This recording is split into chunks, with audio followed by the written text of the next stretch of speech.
Welcome back to FNM TV. This episode, we have Charlie versus myself, Patrick Holland. Charlie will lead off with a land and a Mox Opal. Starting off with some positive land distribution over here. Play 2 mana for his Pure Steel Paladin. Looking on over my field, I got an island. Tap that. And I will dismember that. I don't want to see that in my field. Not in this house. Tap 2, bring out Stoneforge. Again, the last week this guy can be played. Or this woman can be played. She will search up for me, more than likely a Batterskull. Yep. Batterskull. Well, Stoneforge is there, it just goes ridiculous. And Charlie seems to be having an issue with his calculator, I believe, and just gets frustrated and tosses it aside.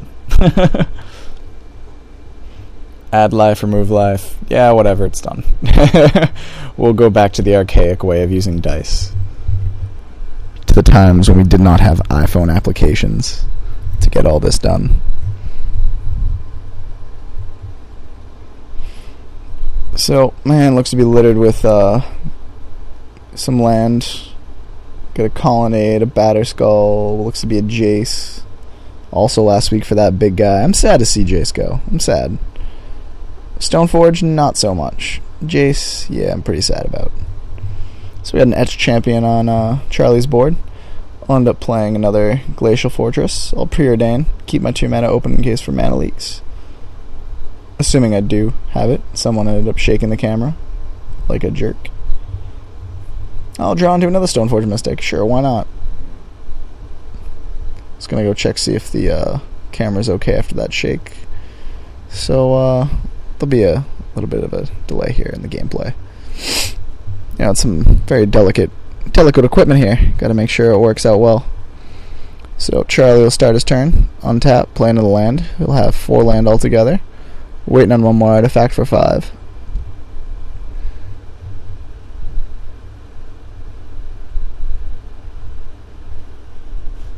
End of my turn, I'll flash in a Batterskull.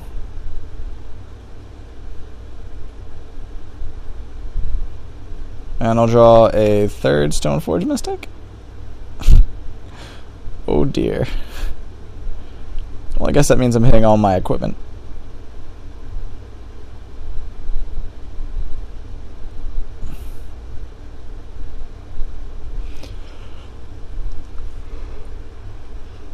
So we'll go in with Batterskull.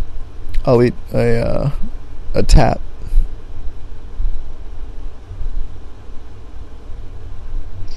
As Charlie points to his hat. I didn't realize that in the other videos. It's kind of funny.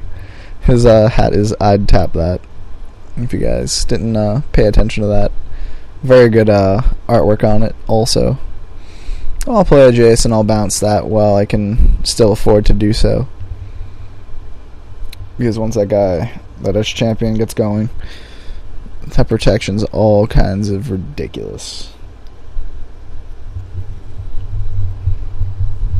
So, let's see how this microphone's doing today. It's been, I can't actually listen to myself while I'm recording. However, it's been a bit echoey from when I was checking out the last round. I'm having issues whenever I'm plugging in this microphone. It ends up going to be my default sound device, so whatever I say ends up coming out my TV, which is a bit weird, but I guess I can handle it. I just worry about the quality suffering for you guys. So Charlie ended up playing a Phyrexia Metamorph, copying my Batterskull, I believe. I sure hope he wouldn't be copying his Mox Opal. And I can imagine to be passing the turn over here. I untap. I don't want to be eating any more dispatches. Play my Colonnade finally, now that I hit my 4 mana. Jace ability to bounce it again.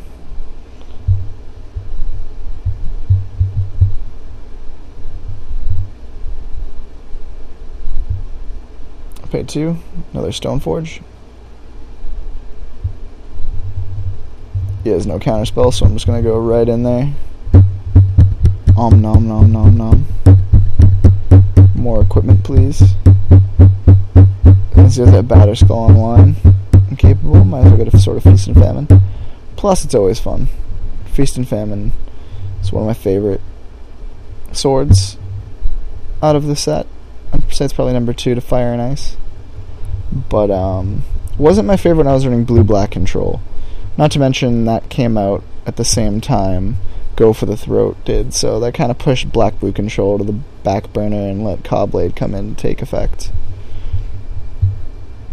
Because up until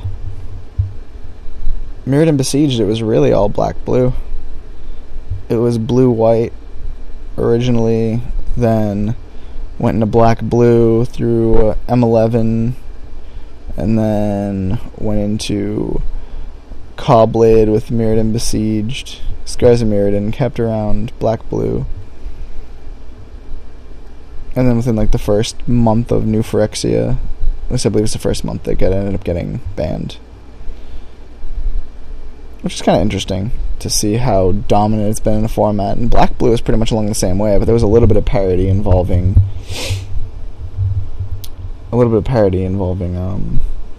black-blue, where you had Valakut showing up in lists. And you had Rug, so it really wasn't all black-blue. But it was definitely a dominant deck in its own right. It had access to everything, all sorts of answers. So, yeah, protection, that's fun. Again, nothing.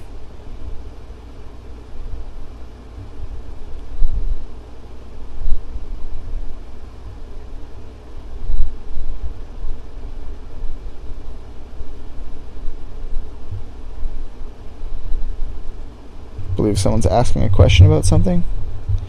This is why gameplay has stopped. Oh no, I was asking a question, that's right. If it targets when it enters the battlefield.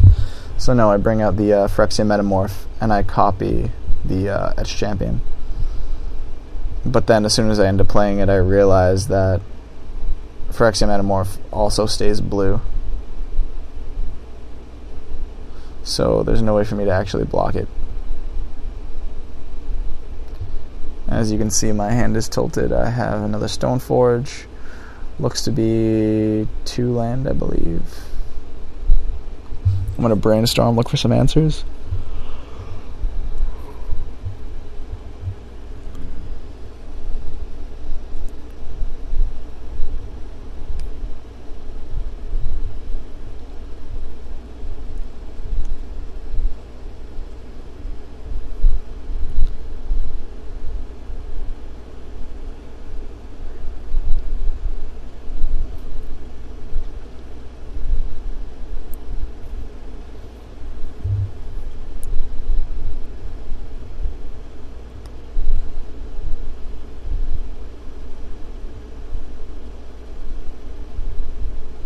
Passing it on over to Charlie.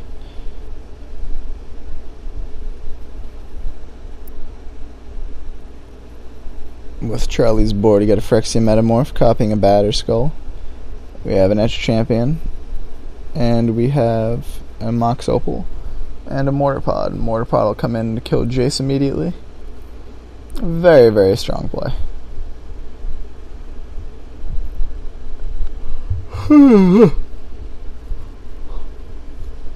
Boy, I am tired. Even with 14 hours of sleep. You know how it is, you sleep too much. And you end up feeling overtired because you slept too much. So, I'll play Total Magnet. Tap down that Etched Champion. Pay 2 more to equip my Batter Skull with Feast and Famine. And I will swing in for a lot.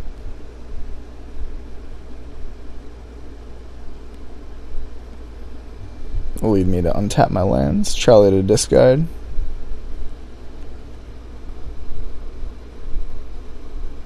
Get rid of that other Batter Skull. Whew.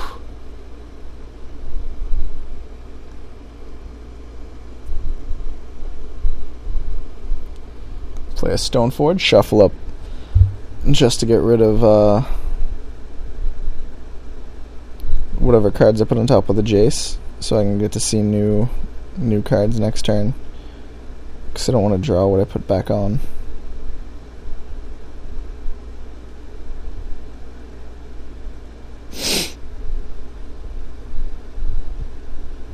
Charlie will untap for turn.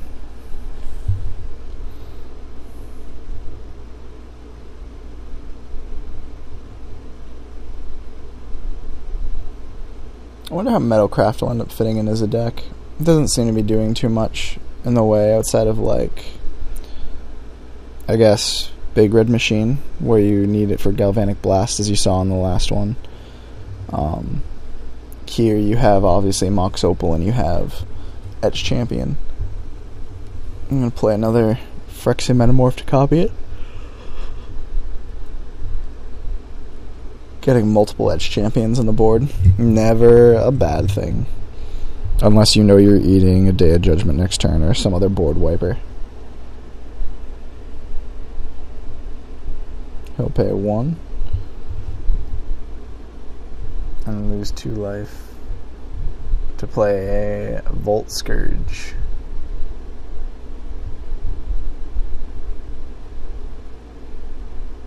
So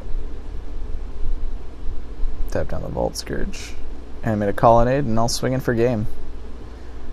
And I was lucky he was just at 4, because I really don't want to be playing against 2 Etch Champions.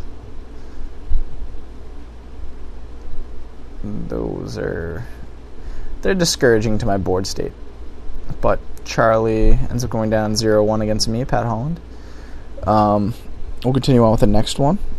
Please follow along. Let us know what you think of the matches in the comment section below, and hope to hear from you.